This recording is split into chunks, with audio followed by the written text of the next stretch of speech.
पुढचा आठवडा अथांगाने वज्रची खूप सेवा केली. 7व्या दिवसापर्यंत वज्र डॅड आणि सुलतानबद्दल बोलू शकला नव्हता. त्यांनी गल्ल्यातले पैसे साफ केले. हो, आणि त्यांनी पेट्रोलचे पैसे आणि बहुतेक सगळं अन्नसुद्धा बरोबर नेलंय. वज्राला तिजोरीबद्दल आश्चर्य वाटलं. डॅडला ती सापडली असेल आणि त्यांनी ती उघडली असेल का असा विचार त्याच्या मनात आला, पण त्यांनी अथांगला त्याबद्दल काहीच सांगितलं नाही. मला वाटतं आता तू यातनं बाहेर पडणार आहेस बरं का, अथांग पुढे म्हणाला. तो बारीक आणि थकलेला दिसत होता. त्याच्या डोळ्याखाली काळी वर्तुळं होती. ती झोप न झाल्याची लक्षणं होती. तू थोडक्यात बचावलास हां. गोळी तुझ्या छातीत मध्यभागी गेलेली नव्हती. मी काढली ती, पण त्या प्रयत्नात तू बरेच तास बेशुद्ध होतास. पण भाग्यवान आहेस तू. तू माझा जीव वाचवलास अथांग, वज्र म्हणाला. ठीक आहे ना, आता हिशोब बरोबर झाला. आणि मी काय करावं अशी तुझी अपेक्षा होती? तुला मरू द्यावं? अरे, हे ठिकाण सांभाळणं आणि तुझी सेवा करणं खूप कठीण गेलं. पण आता मला वाटतंय की मी थोडी झोप काढू शकीन. तुझं आणि सांजीचं कसं काय चाललंय? वज्राने विचारलं. त्यांनी खांदे उडवले. मी तिला क्वचित भेटलो या काळात. मी तुझी काळजी घेण्यात खूप व्यग्र होतो. त्याचं बोलणं खूप सहज होतं. त्यांनी वज्राकडे पाहिलं नाही, पण वज्राला माहिती होतं की तो खोटं बोलतोय. मी तुला आधीच चेतावणी दिली अथांग, किती धोकादायक आहे. तिचा माझ्यावर काहीही परिणाम होत नाही आणि कधी होणारही नाही, तो म्हणाला. दोघं एकमेकांकडे बघत असताना बराच वेळ शांतता पसरली. मग अचानक त्यांनी विचारलं, पलाशला नक्की काय झालं होतं? तिने त्याची हत्या केली आणि मी इतका मूर्ख होतो की मी त्याला पुरलं. तिने तिच्या पहिल्या पतीचीही हत्या केली होती. ती एक खुनी आहे अथांग, म्हणून सावध राहा. तू काय बोलतोयस याची तुला जाणीव आहे का? मी जे बोलतोय ते मला समजतंय. मी तुला सावध करतोय. तो उभा राहिला. मी आता कामावर जातोय. मी पुन्हा येईन, तू आराम कर. वज्राकडे न बघता अथांग निघून गेला. ठीक आहे, आता त्याला कळलं होतं. आता तो सावध राहील. तिने पलाश आणि वज्राला जसं सहज मूर्ख बनवलं होतं, तसं ती त्याला आता सहज मूर्ख बनवू शकणार नाही. पण वज्राला माहिती नव्हतं की इशारा देण्यासाठी खूप उशीर झालाय. ते त्याला दुसऱ्या रात्री कळलं. वज्राला जास्त जागा मिळावी म्हणून अथांगनं त्याचा पलंग दिवाणखान्यात हलवला होता. त्यांनी वज्राला सांगितलं की जर त्याला काही लागलं तर हाक मार, पण जर काही तातडीचं नसेल तर त्याला झोपायचं आहे. तो आणि वज्र एकमेकांपासून दुरावले होते हे अजूनच पक्क झालं.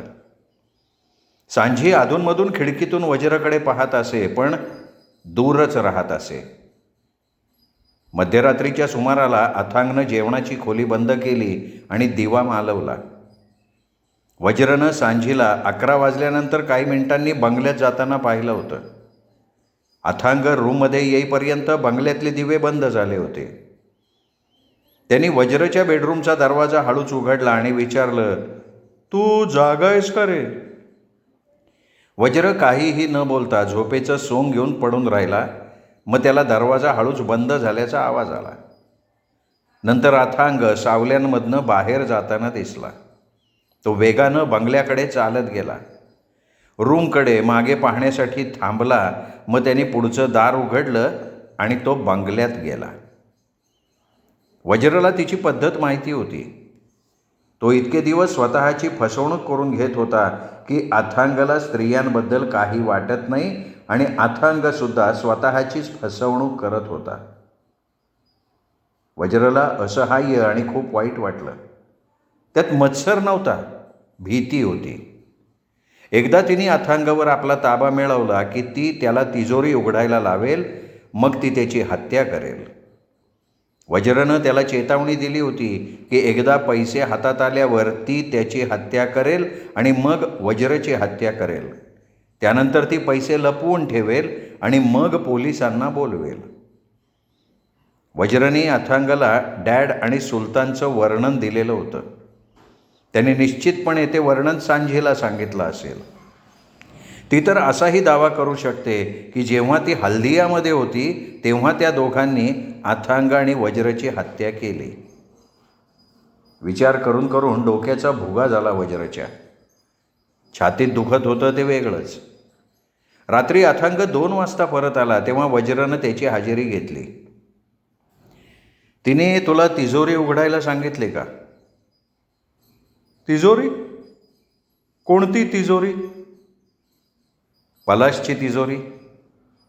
पलाशच्या तिजोरीबद्दल काय आता?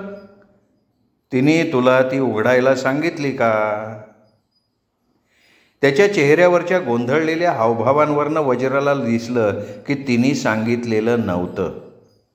तो थोडा स्थिरावला. तिने कधीच तिजोरीचा उल्लेख नाही केला.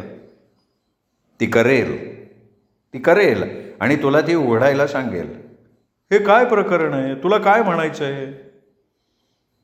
हे बघ, त्या तिजोरीत अशी काहीतरी वस्तू आहे जी तिला हवी आहे. आणि जेव्हा तिला एखादी वस्तू इतकी तीव्रतेनं हवी असते तेव्हा ती वस्तू मिळवण्यासाठी ती कुठल्याही थराला जाऊ शकते. कोणत्याही थराला. ती वस्तू मिळवण्यासाठी तिने तिच्या नवऱ्याला गोळ्या घातल्या. ती मिळवण्यासाठी तिने मला ब्लॅकमेल करायचा प्रयत्न केला. आणि आता तू आलायस. आणखी एक माणूस जो तिजोरी उघडू शकतो.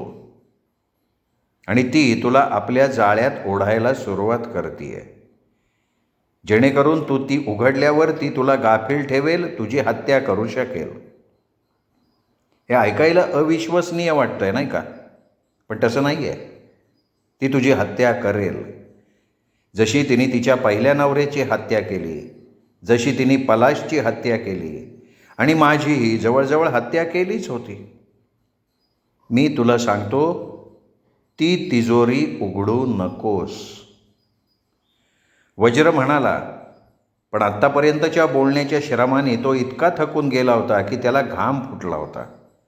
छातीतल्या वेदनांमुळे त्याचा श्वास कोंडत होता.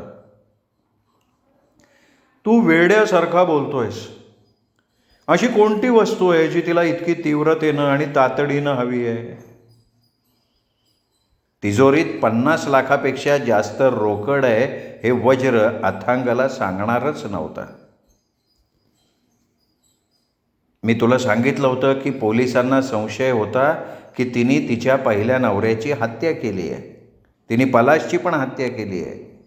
तिच्याशी लग्न करण्यापूर्वी पलाशने तिच्याकडून एक कबुली जबाब लिहून घेतला होता आणि तो कबुली जबाब त्या तिजोरीत आहे.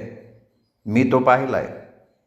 जोपर्यंत तिजोरी उघडली जात नाही आणि ती तो कबुली जबाब नष्ट करत नाही तोपर्यंत तिला तुरुंगात जाण्याचा धोका आहे आणि हे तिला माहिती आहे. अथांगनं कपाळावर आठ्या घालत आपल्या मानेचा मागचा भाग सोडला. हे खरं आहे का? तिने पलाशवर गोळी झाडली. तिने माझ्यावरही गोळी झाडली असती. पण तिने ट्रिगर ओढण्यापूर्वी मी तिजोरीचा दरवाजा बंद केला. तिला माहिती होतं की तिजोरी उघडणारा मीच इथे एकमेव आहे आणि त्यामुळेच फक्त माझा जीव वाचला. आता तिची नजर तुझ्यावर आहे. ती तिजोरी तू उघडू नकोस अथांग. नाही, हे पटतच नाही मला. जर ती तुझी हत्या करणार होती तर तू तिच्याबरोबर झोपलास का?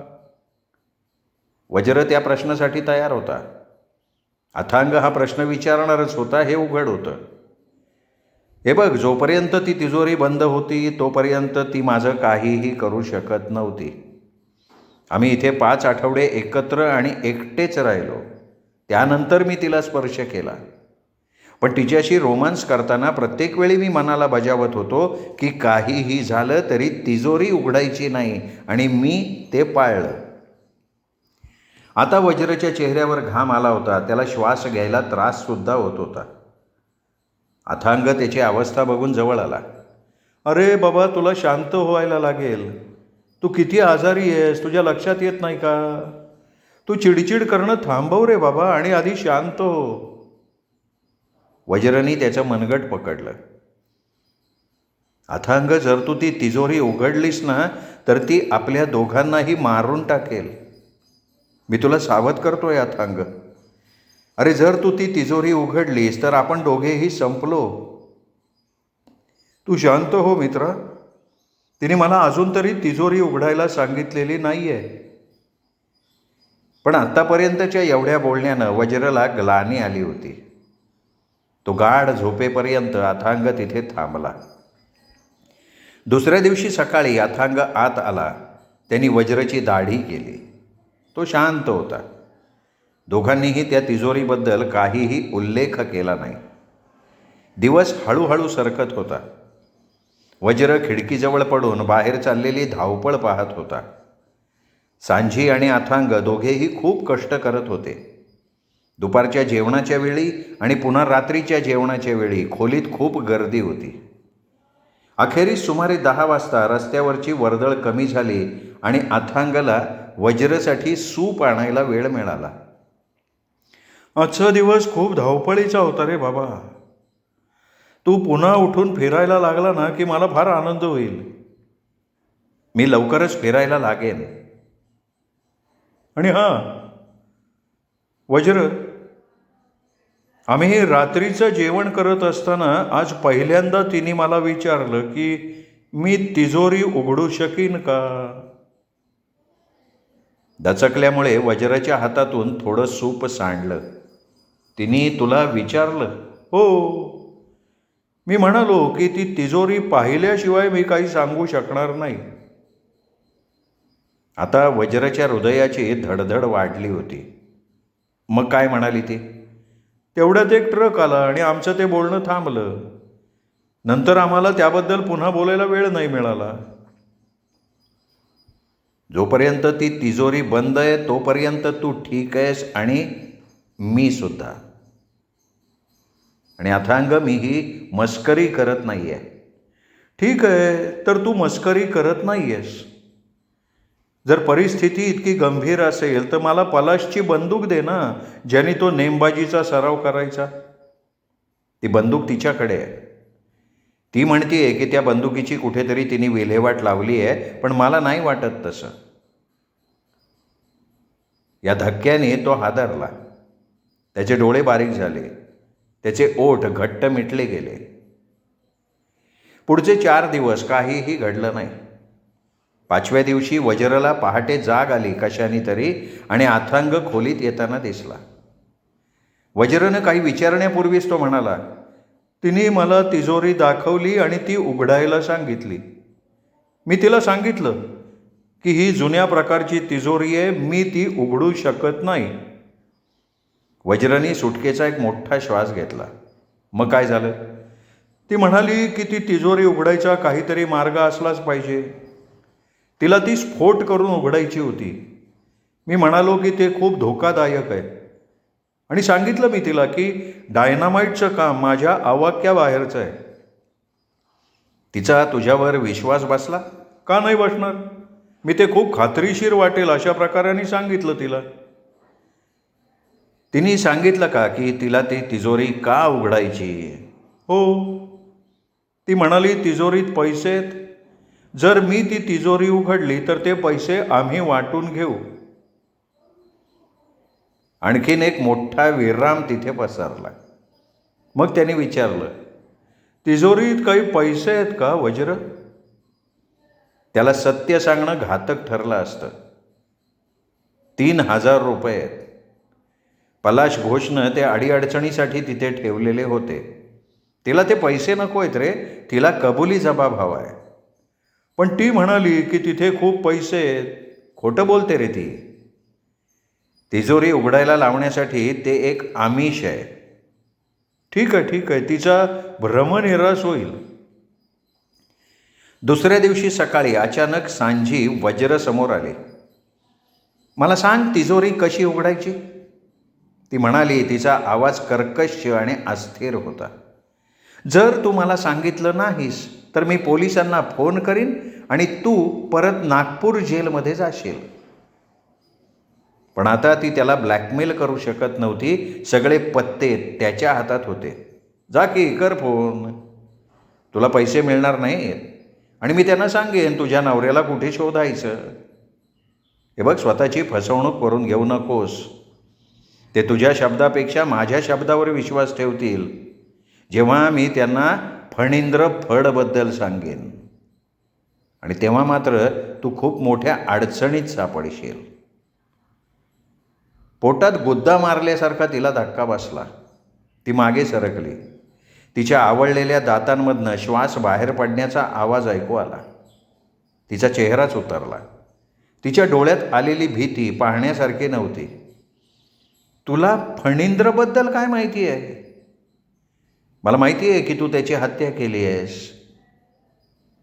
तू एका जाळ्यात अडकली आहेस आणि मी सुद्धा. आपल्याला आवडेल किंवा न आवडेल, आपलं उर्वरित आयुष्य इथेच घालवायला लागणार आहे. यातून बाहेर पडण्याचा कुठलाही मार्ग नाही आहे. कोणीही तिजोरी उघडणार नाही. मी अथांगला तुझ्याबद्दल सावध केलं आहे. जरी त्याला उघडायची असेल तरी तो उघडू शकणार नाही, कारण त्याला ती कशी उघडायची हेच माहिती नाही. तू तुझा वेळ वाया घालवतीयस. बराच वेळ ती वज्रकडे पाहत राहिली. मग ती दरवाजा उघडाच सोडून बाहेर निघून गेली. ही फेरी वज्रची होती, पण ती इतक्या सहज हार मानणार नव्हती. पुढची फेरी जर वज्र सावध राहिला नाही तर तिची असू शकत होती. 2 दिवस काहीही घडलं नाही. तणावपूर्ण आणि अस्वस्थतेचे दिवस होते. मग तिसऱ्या दिवशी ती वज्रला भेटून गेल्यानंतर अथांगनी त्याला सांगितलं की ती सिनेमा पाहायला जाणार आहे.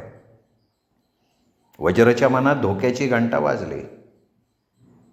ती तुला इथे एकटं सोडून जाणार आहे? अरे, ती चित्रपटांची वेडी आहे. तिला माझ्याबरोबर यायचं होतं, पण मी तिला सांगितलं की मी तुला एकटं सोडून जाणार नाही. शिवाय कोणीतरी हे ठिकाण सांभाळायला पाहिजे ना. तू स्वतःची फसवणूक करत नाही आहेस ना. ती चित्रपट पाहायला जात नाही आहे. ती तुझ्यासाठी जाळं टाकती आहे. मला कधी कधी आश्चर्य वाटतं की तू वेडा तर नाही ना. आत्ता तुझ्या मनात नेमकं काय चाललंय? तिने तुला सांगितलं ना की तिजोरीत पैसे आहेत. आत्तापर्यंत तिला हे कळलंय की पैसे तुझ्यासाठी सर्वस्व आहे. ती तुझ्या कमकुवतपणावर डाव खेळतीये. ती या आशेवर डाव खेळतीये की ती इथे नसताना तू तिजोरी उघडशील. पण ती फार दूर गेलेली नसेल. तू तिजोरी उघडत असताना तुला पकडण्यासाठी ती वेळेवर परत येईल. तुला फसवून तिजोरी उघडायला लावण्याची ही तिची एकमेव संधी आहे. अरे, पण मी तुला सांगितलं ना की मी ती उघडणार नाहीच आहे. ठीक आहे, फक्त जेव्हा ती गाडी घेऊन निघून जाईल ना तेव्हा हे लक्षात ठेव म्हणजे झालं. 10 वाजून काही मिनिटं झाली होती. वज्रनी तिला गाडीत बसताना पाहिलं. अथांग तिला सोडायला गेला होता. तो बराच वेळ तिथे उभा राहून बघत होता. मग तो लंच रूमकडे चालत चालत गेला आणि वज्रच्या दृष्टीआड झाला. काहीतरी घडणारच आहे हे वज्राला माहिती होतं. आणि ही आयुष्याच्या प्रवासाची अखेर आहे असं त्याला वाटत होतं. 1 तास काहीच घडलं नाही. तो वज्रच्या आयुष्यातला सगळ्यात मोठा तास होता. मग त्यांनी रस्त्यावरून एका ट्रकचे हेडलाईट्स खाली येताना पाहिले. तो ट्रक गॅस पंपाजवळ थांबला. अथांग लंचरूममधनं बाहेर आला. त्याने ट्रकची सर्व्हिस केली. त्यांनी आणि ट्रक चालकानं काही मिनटं गप्पा मारल्या. मग ट्रक निघून गेला. हाच तो क्षण. अथांग पंपाजवळ उभा होता आणि तो हल्दियाकडे जाणाऱ्या डोंगरावरील उंच टेकडीकडे बघत होता. तो तिथे उभा राहिला आणि मग तो वेगानं बंगल्याकडे चालत गेला. त्याच्यातली पैशाची ही अनियंत्रित लालसा त्याच्यासाठी खूप जास्त झाली होती. अथांग तिजोरी उघडायला निघाला होता. तो तयारी करूनच आला होता हे स्पष्ट होतं, कारण काही सेकंदातच त्याने दरवाजा ढकलून उघडला आणि तो आत गेला. पण तो खूप सावधगिरी बाळगत होता. तो जवळजवळ लगेचच पुन्हा बाहेर आला. ती परत येत नाहीये याची खात्री करण्यासाठी त्यांनी पुन्हा एकदा लांब डोंगराळ रस्त्याकडे बघितलं आणि खात्री झाल्यावर तो पुन्हा बंगल्यात गेला. तिजोरी उघडायला आणि पैसे शोधायला त्याला फक्त काही मिनिटं लागली असती. अचानक वज्रला ती दिसली. अथांग जेवणाच्या खोलीत गेल्यानंतर काही वेळाने तिने दिवे न लावता गाडी उतारावरनं खाली आणलेली असावी. तिने ते अत्यंत कुशलतेनं केलं होतं. जरी वज्र सतत पाहत होता तरी त्याने तिला येताना पाहिलं नव्हतं, पण ती तिथे होती. वेगात आणि शांतपणे बंगल्याच्या दिशेनं जात होती. तिने जाळं पसरलेलं होतं आणि अथांग त्यात अडकलेला होता. तो तिजोरी समोर बसलेला असणार. तिजोरी उघडायला त्याला जास्त वेळ लागणार नाही.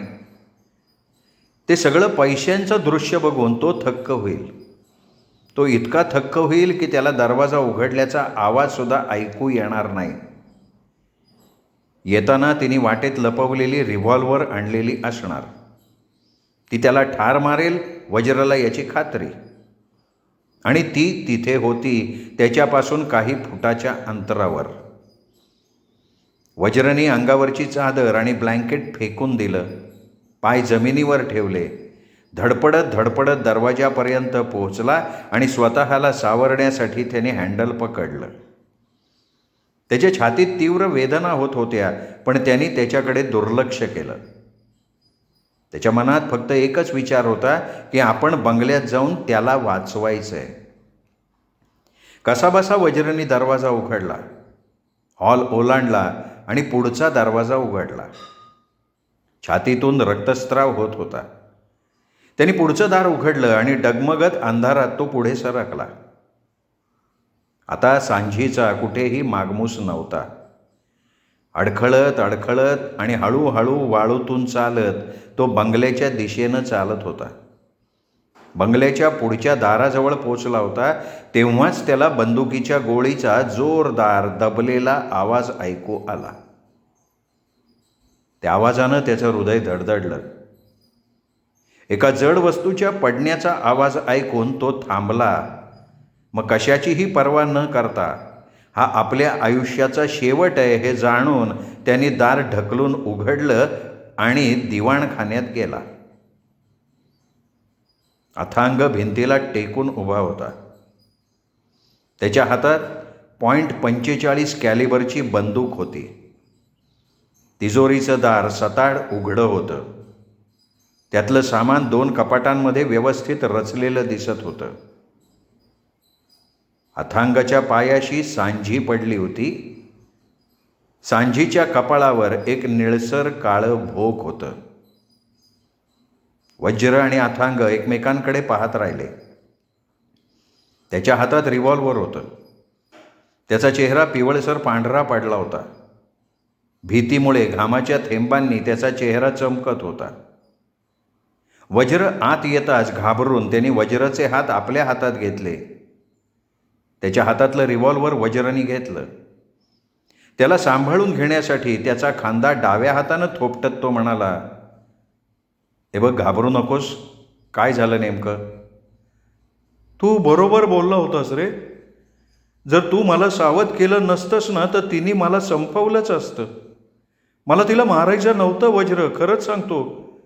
पण मी तिची रिव्हॉल्वर खेचून घेतली नसती आणि तिला गोळी घातली नसती तर मी मेलो असतो. आपल्याला इथून बाहेर पडायला हवं. गाडी काढ. मला डॉक्टरांची गरज आहे. आपण बोलत बसून वेळ वाया घालवायला नको. पैसे घे तिजोरीतले. आपण अजूनही पळून जाऊ शकतो. मी पुन्हा जेलमध्ये गेलो तरी बेहत्तर, पण आधी बाहेर पडू. मला जगायचं आहे." वज्र म्हणाला. अथांगनी मान वळवली आणि पैशांच्या व्यवस्थित रचलेल्या ढिगाऱ्याकडे बघितलं. "हो हो," अथांग म्हणाला. तो तिजोरीकडे गेला. पैसे बाहेर काढले. त्याने टेबलावरनं टेबलक्लॉथ ओढून काढला. त्यात पैसे गुंडाळले. त्याच्या चेहऱ्यावर असा भाव होता की जो वज्रनं यापूर्वी कधीच पाहिला नव्हता. त्यामुळे तो एकदम अनोळखी वाटायला लागला. तू किती जगशील असं तुला वाटतं? तू संपलायस. त्याच्या लोभामुळे त्याचा आवाज कठोर झाला होता. मगाशी दिसलेली भीती, अगतिकता आता तिथे नव्हती. खरंच या माणसाच्या मनाचा थांग लागत नाही. अथांग हे नाव त्याला शोभतंय.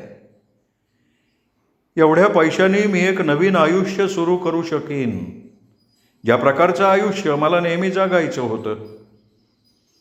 मी तुला इथे बंगाली निर्वासितांना आणून पैसे कमावण्याचा मार्ग सुचवला होता, पण तू त्याला नकार दिलास.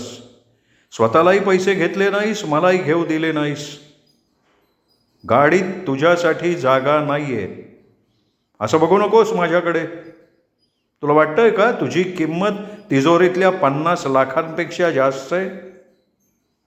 ती कुठल्याही माणसाची नसते. अथांग म्हणाला. त्याने पैशाचं बंडल वज्रसमोर हालवलं. तू मला कपूरच्या घरात चोरी करताना येऊ घातलेल्या आरोपातून वाचवलंस. त्या बदल्यात तुला गोळी लागली तेव्हा तुझी सेवा केली मी आणि तुला वाचवलं. तूच म्हणाला होतास हिशोब बरोबर झालाय, मी चाललोय.